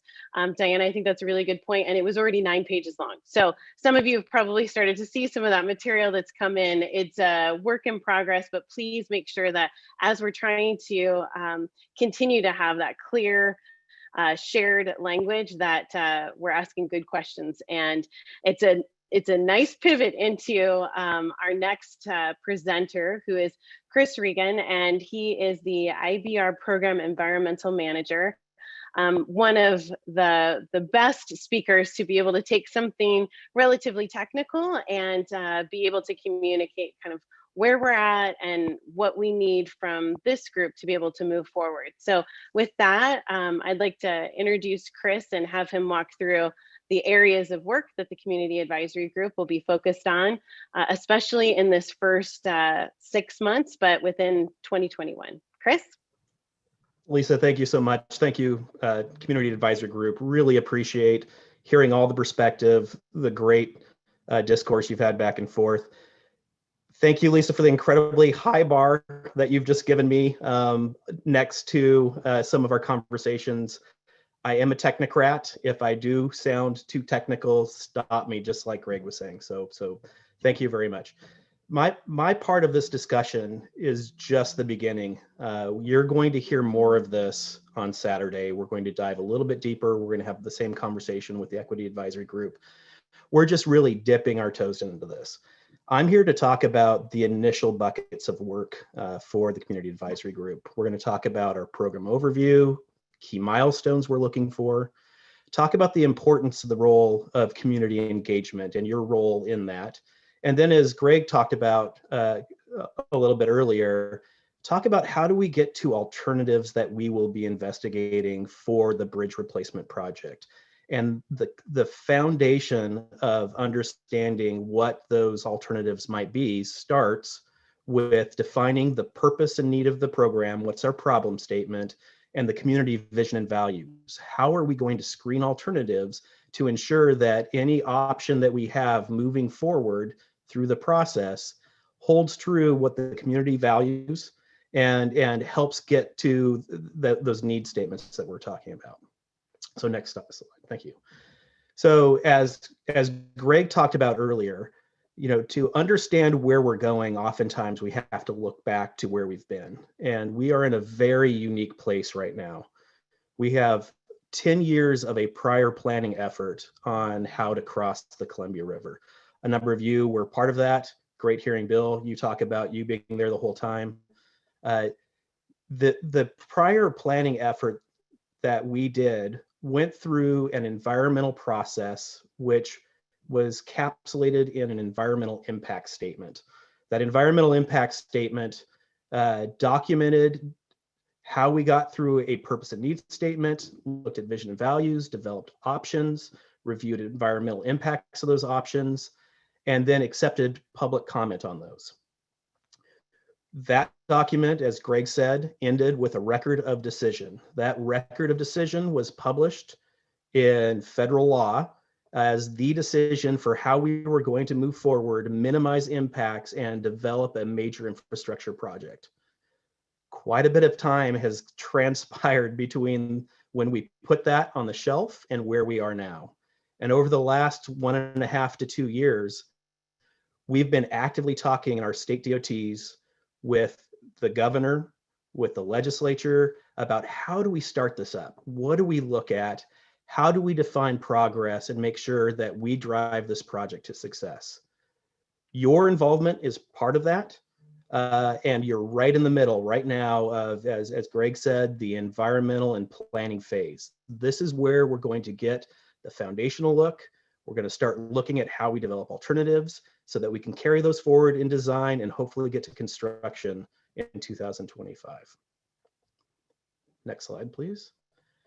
So what are those decisions? How does the community advisory group and how does the equity advisory group help define how we go forward? In March of this year, we're working with our transportation partners that sit on our executive steering group. Our transportation partners from the metropolitan planning organizations, from the ports, from the cities, from the state DOTs have all said they want your input. They want to hear specifically from you how we can draft a vision and value that meets your needs, that meets all of our needs. How can we provide that guidance on our problem statement, the purpose and need of what we're trying to do? In March, we hope to have draft language for you to look at. That will go back to our executive steering group.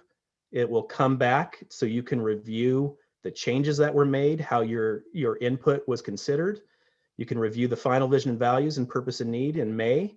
We hope to take that in May to our bi-state legislative committee so that they can see the progress we're making, how we've engaged you, your thoughts on this. And in June, we're going to start looking at the different alternatives. We're going to use the vision and value, purpose and need to define screening for those alternatives. But we're going to be looking to you in June on providing some guidance on preliminary transit alternatives and preliminary river crossing alternatives. That information will go back to our technical teams, to the executive steering group. We'll consider your thoughts. We'll start doing some more work, and in the summer, fall, we'll come back, show you what we've done, how we've incorporated your thoughts, and provide this initial range of transit alternatives, this initial range of river crossing alternatives, and get your thoughts again, your guidance on what's missing, how did this do, how do we go forward from here? Everything that I'm talking about right here is encapsulated in a federal process. This is a federal project. We have federal lead agencies with the Federal Highway Administration, the Federal Transit Administration. Every time that our federal lead agencies take any action, they need to ensure that they comply with the National Environmental Policy Act. And there's two pillars of the National Environmental Policy Act. National Environmental Policy Act is also referred to as NEPA. NEPA was signed into law in 1970 by Richard Nixon, and it really was responding to two things. There was a lot of environmental degradation that was occurring around the nation, and there was a growing outcry. Something had to be done. We had to look at these environmental impacts as we were moving forward with our decisions. The second thing was there was a sense that the community didn't have an opportunity to comment, to provide perspective. And as a matter of fact, in this picture here on the right, developing our highway system was one of the major catalysts that led to a number of freeway revolts. Individuals, communities coming together saying, we need a voice, you need to hear us, we need to work together to get to a shared solution. NEPA was that law. NEPA said you need to do two things: ensure the community and the public has an opportunity to comment, and that the environmental impacts of those decisions are understood before the decision makers proceed with a specific course of action. We're going to undertake NEPA. The record of decision is a NEPA term. The work that we're doing forward is stakeholder involvement as part of the National Environmental Policy Act process. We're going to accept comments from you, from the general public, and from a number of other people. Next slide, please. So this is what it looks like for our program. On the left there, we've got our previous planning efforts. The Columbia River crossing defined a specific program purpose that defined the program's primary objectives. It developed need statements, looking at specific problems, specific transportation problems. When that was established as a foundation, we then created vision and values, which created goals and objectives and metrics that we could use to help screen alternatives. That's how we got to the final environmental impact statement and record of decision. Now we're in that middle column. We need to look at that and we need to say, what has changed? What kind of data do we need? What analysis is out there? How do we reevaluate what was done previously and identify specific context of today? What's that lens we need to look at? But also keeping in mind a number of constraints. That 10 years of work that we did identified an incredible trove of information, specific constraints. What kind of parks? What kind of cultural resources? What historic resources? What kind of, heard it earlier, what are the environmental impacts from toxic spills and other things that should be avoided or cleaned up along the way? We have that information. And as we talk about the context, what's changed, we need to bring that forward, ensure that we understand the constraints and that we document appropriately so that we can get to what IBR, the Interstate Bridge Replacement Program, needs to be. We're looking at community values, planning and regulatory policy and goal updates, and we're getting feedback and recommendations from a number of individuals: Bi-State Legislative Committee, our executive steering group, regulatory agencies, tribal governments, the community advisory group, our equity advisory group, and through general community engagement. All of those individuals are going to help provide feedback as we define the context and as we move forward, considering what the Interstate Bridge Replacement Program can be. And when we get through, this is really those next 2 years, we're going to get the recommendation to define what is the Interstate Bridge Replacement Program's purpose and need, and what is the Interstate Bridge Replacement Program's vision and values that we will use to apply to the program, screen, and define specific options for what this new program is going to be, what the new bridge is going to look like. Next slide, please. And with that, I think that's the end for me. I wonder if there might be any questions. Yep. What do you think, Johnell? I think that's a great idea. Okay. Oh, sorry, Greg. I was just going to say, before we take the next step, one of the things that we're putting together to help this group, we're going to have some working groups that will report up to the community advisory group on some specific topics. that deserve a deep dive. One of the topics is Hayden Island. What is going to happen on Hayden Island? They are at the eye of the storm as far as that bridge sits directly in their community. They have an interchange that is convoluted now.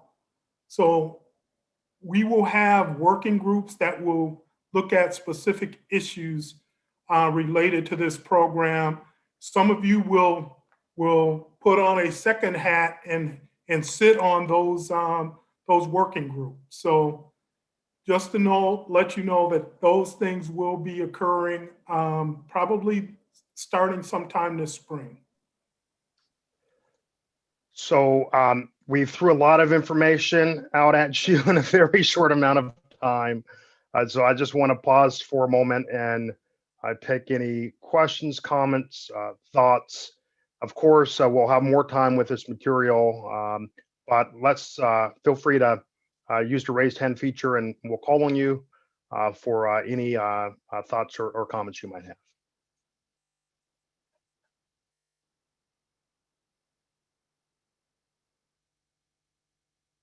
Okay. I'm hoping that maybe Lisa's praise for me isn't that I intimidate people. You did very well, Chris. Okay, thank you, Lisa. Willing to talk. I'm so glad that you're here. Really looking forward to jumping into this, and we're always here as a resource. So doesn't have to be just today. If there's more comments, our environmental team's here for you. We're hoping we're going to develop a list of all the things that you might need more information about as we kind of just do this kickoff and orientation. So, Andrew, I see Andrew has a comment or question. Andrew.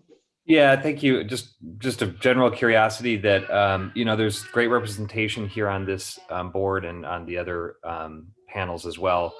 I'm curious how you typically engage with the present users of the bridge. For example, the daily commuters. I know we have people that can be spokespersons, but what technologies or ways to capture, the everyday commuter that uses it? How do you capture that information? So we will be doing origin destination studies that tell us where people are starting their trip and where they're going to. We can do it in a randomized way, so it won't have a big brother is watching you feel, but that's one of the key things to understand is how people are using this bridge in their everyday life. So it's something that we're going to be very much looking at, as well as some of the models that are owned by by Metro and RTC to look at what future land uses and how that's going to drive people using the bridge going into the future. Thank you. And I see Michaela, and then we'll have Jana. Yeah, so I guess my question was just with the bi-state legislative group. So obviously the executive steering committee will then give their recommendations to the legislature. Is it their responsibility to be yes or no? Is their responsibility to be yes, we're going to do this, or are they going to come back with feedback that then we have to take into consideration and review the information that we have provided as our consensus? So Michaela, the executive steering group, they will report their findings out to me and the IBR team. So it is the IBR team that will take things that are looked at by community advisory group, executive steering group, and we take that up to the bi-state legislative group for them to consider, as they are the ones who are going to decide on what gets funded. They have a fundamental say, and they are representative of the people. So they will have a voice, but what they do, they will look at it and say, have you thought about this? We don't like this, we love this. They're going to give us feedback, and we're going to take it back to the groups with that feedback for you guys to look at it, give it consideration. And if there is a strong enough consensus, we will take it back up to that group and say, we have consensus among all three groups. They want this to remain in, and then that's where the fun will start. So it's going to be an iterative process, and we have timetables set, but those timetables are guides for us, not handcuffs for us. So we'll take Jana, Marcus, and then we're going to go to public comment. So Jana. Thank you. This is a follow-up to Andrew's question about the user study. I'm curious to know if that will include volume of freight traffic that crosses that bridge. I think we have a sort of a general understanding that freight tends to avoid I-5 and would take 205 if it's just passing between Washington and California, but if it needs to go into Portland, they go down the I-5. And so I'm curious to know if there's going to be any kind of analysis on volumes going down I-5 and maybe relative comparisons. So we will be looking at those issues, as well as the issues of folks who choose to take an alternative route because of the existing conditions on one roadway or another. And I-205 is a natural bypass for folks who don't want to deal with the congestion that exists on I-5. So we will be looking at those things. We will be asking you guys for the type of data that you have on freight movements throughout the region. So those are things that we'll get a strong and extended look at. Thank you.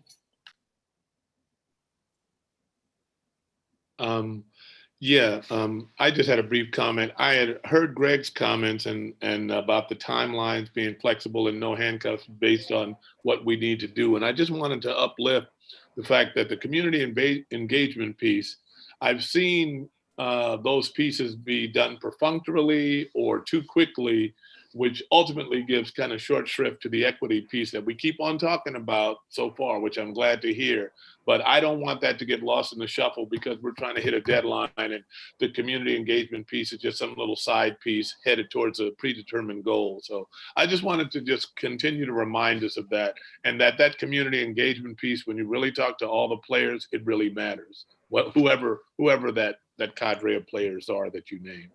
So Marcus, it's a great comment, and we have heard from some of our partners who sit on the executive steering group, and what we have assured them of. We have a schedule, and we're going to try and keep to that schedule, because without a schedule, we'll never get this thing done.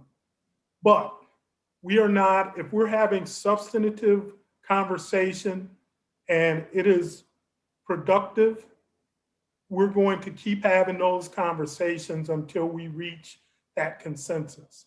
So we're not going to cause short shrift of anybody's voice being excluded in the process. So that's the commitment from me to all of you. Now, if we're going on a subject that we've already covered and somebody wants to go back and recycle, we'll never get done. And one of the other things that I've heard from the community and stakeholders is it's time. We've got to get this this thing done this time. And I want to remind people, and it's some people take it as a threat, but I say this as an essential truth. This is the second time at bat for this program.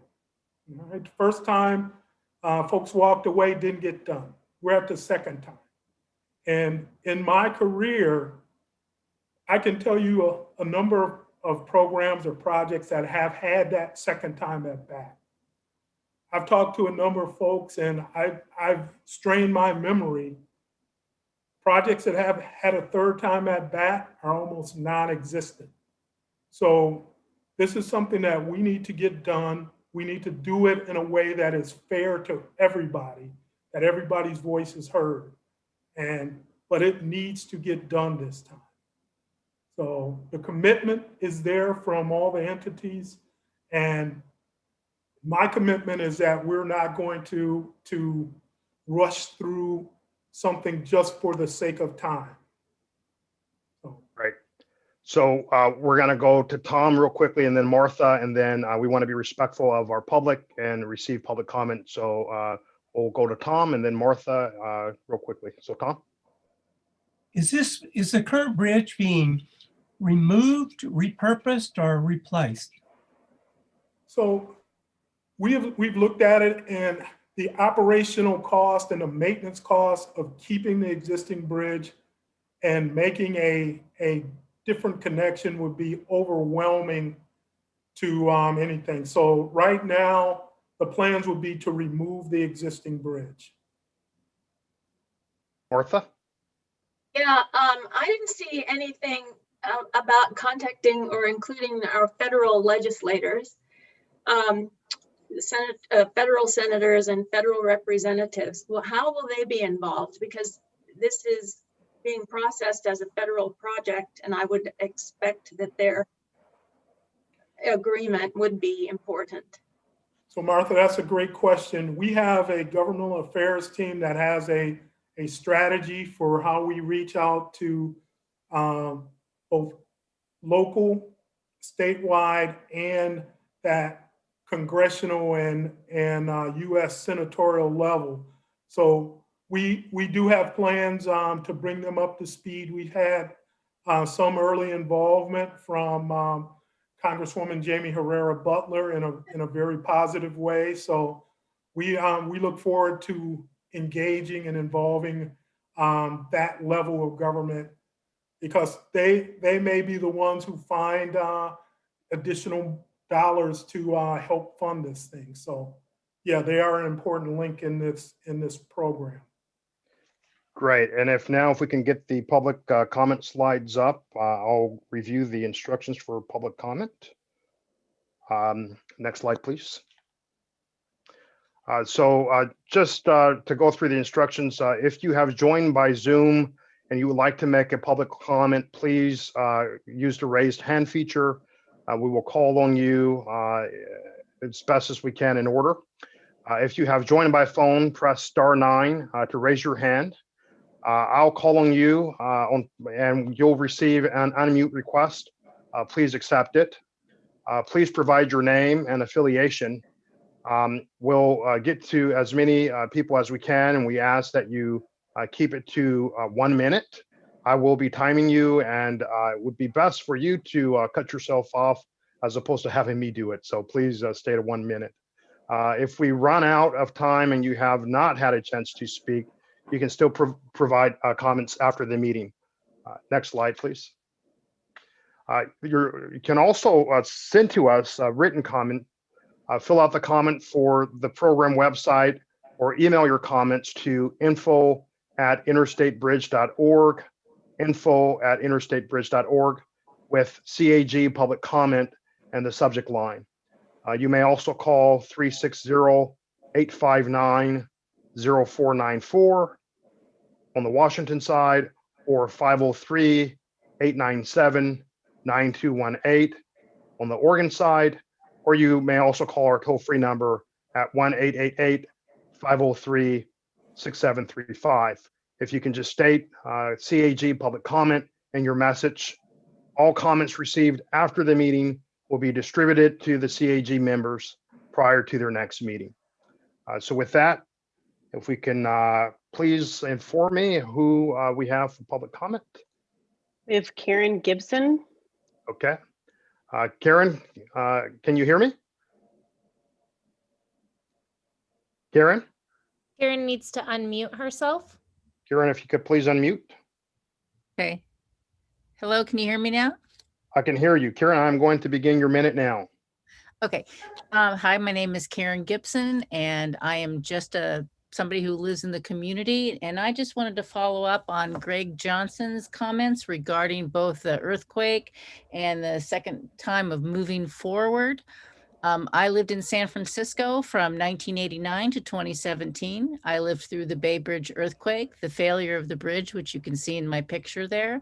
I lived through the 10 years it took between the mayors of Oakland and the mayors of San Francisco to come to an agreement on a way to move forward with rebuilding the bridge. I lived through 14 years of that bridge being finally worked and rebuilt and completely replaced. So I just want to understand how somebody like me can get involved in this process, because I think I offer a perspective that may not exist here. And I think it's an important perspective. So I just want to understand how this group will be getting input from regular community members who are not a part of any group. Thank you, Karen. And you may find information on how to get involved at interstatebridge.org. There'll be opportunities for, as Greg indicated, the work groups as well as ways to plug it in. Next, we'll have the Street Trust. Good evening. My name is Sarah Iannarone, and I am here on behalf of the Street Trust. Thank you and to all the community members for your service on behalf of the community. The Street Trust is a nonprofit organization working to promote and improve public transit, walking, and bicycling in Oregon. Since 1990, we've been working in partnership with businesses, community groups, government agencies, and elected officials to advocate so people can meet their daily transportation needs. And my comments are a little longer than the minute allows, but I just want to point out that the future we're trying to achieve tomorrow hinges on our investments today in a modern, high-capacity regional transit system and neighborhood scale micro-mobility options such as bicycles, e-bikes, scooters, and other micro EV. Given the governor's executive order, given these demands for future urban investments, I'm very confused why there are no dedicated cycling advocates from either side of the river at this table. In my professional opinion, this is going to make it very difficult for your body to answer the question posed by Director Johnson earlier in this meeting. And Sarah, what does a modern bicycling or walking facility look like? Sarah, thank you, Sarah. Next, we have Martin.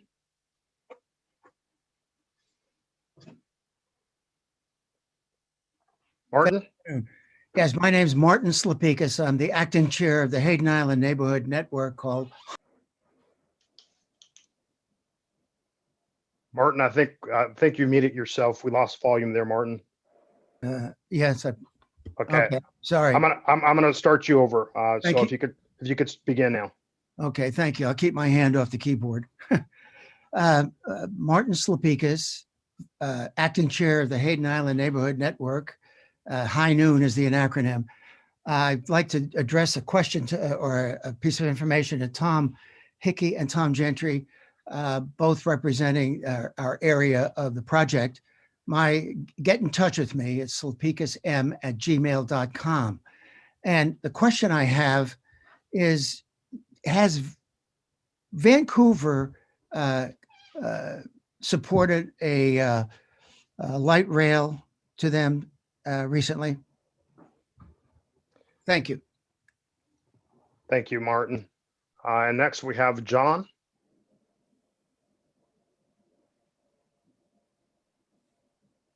John, if you can unmute yourself. Yes, Southwest Washington, concerned citizen. In March, you're going to define the problem. What I am wondering is how you can define the problem with the purpose and need when you don't have updated origination and destination studies and you don't know where all the freight is going and moving. I would like to highlight and echo something Jana Jarvis said at the beginning of the meeting. You can't fix traffic congestion without adding new through lanes to the Rose Quarter. And that ought to be the #1 purpose of this group, is to fix traffic congestion. Thank you. Any other members of the public wishing to offer public comment? I'm looking to our team here to indicate to me if we have anyone. Okay. Hearing none, we'll turn it over to I think our co-chairs now. So Lynn and Ed.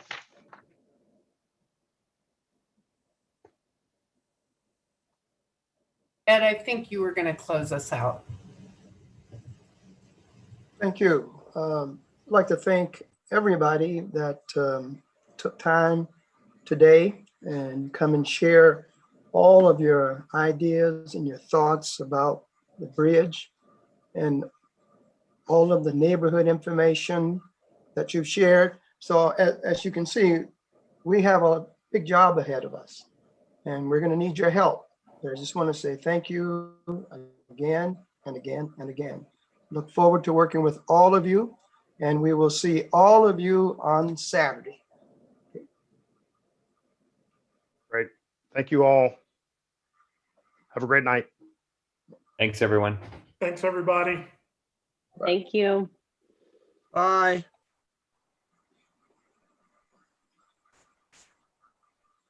Be safe, everyone.